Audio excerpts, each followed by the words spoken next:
Welcome to master homeo care materia medica series. ఇవాళ మనం calcarea, క్యాలీ, natrum ఈ 3 remedies లో ఉండే మైన్యూట్ డిఫరెన్స్ ఒక ప్రాక్టికల్ గా మన కేసు వచ్చినప్పుడు ఒక సిచ్యువేషన్ వాళ్ళు చెప్తున్నప్పుడు చాలా చిన్న చిన్న మైన్యూట్ డిఫరెన్సెస్ వల్ల మనం మెడిసిన్ అనేది కంప్లీట్ గా మారిపోతుంది. దాన్ని ఎట్లా ఐడెంటిఫై చేయాలి అని ఒక చిన్న ట్రిక్ చెప్తాను ఇవాళ.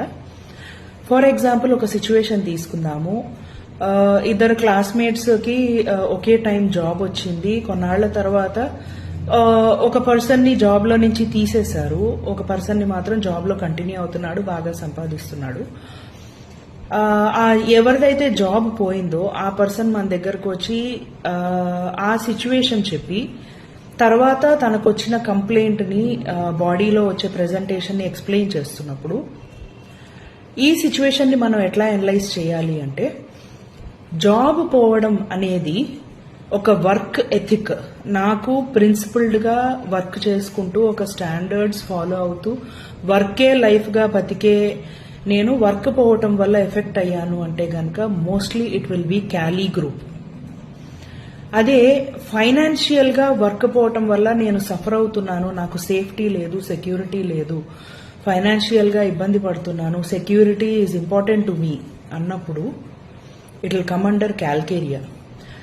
అదే నా ఫ్రెండ్తో నాకు రిలేషన్ అక్కడ చాలా బాగుంది, వర్క్ కల్చర్ నాకు చాలా నచ్చింది, రోజు తనతో టైం స్పెండ్ చేస్తూ వర్క్ చేసుకుంటూ ఒక హ్యాపీ ఎన్విరాన్మెంట్ లో ఉండడం నాకు చాలా నచ్చింది. ఇప్పుడు నేను నా ఫ్రెండ్కి దూరం అయ్యాను, ఒక రిలేషన్షిప్ లో లాస్ నేను ఫీల్ అవుతున్నాను, జాబ్ వేరే చోట వస్తుంది పర్వాలేదు, వర్క్ నేను ఎక్కడైనా చేయగలను, relationship is important to me అన్నప్పుడు natrum comes under the picture. Job పోవటం వల్ల కంప్లైంట్ రైజ్ అయ్యింది, తర్వాత కొన్ని రోజుల్లో హోమియోపతిలో బ్యాక్గ్రౌండ్ తీసుకోవడం అనేది చాలా common.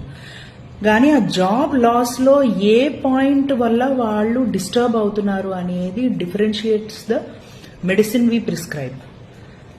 So what is important to them, ఆ జాబ్ లో వాళ్ళకి ఏంటి ఇంపార్టెంట్ అనేది చాలా క్లియర్ గా మనం అండర్స్టాండ్ చేసుకోకపోతే medicine will be deviated. So follow for more such videos. Thank you.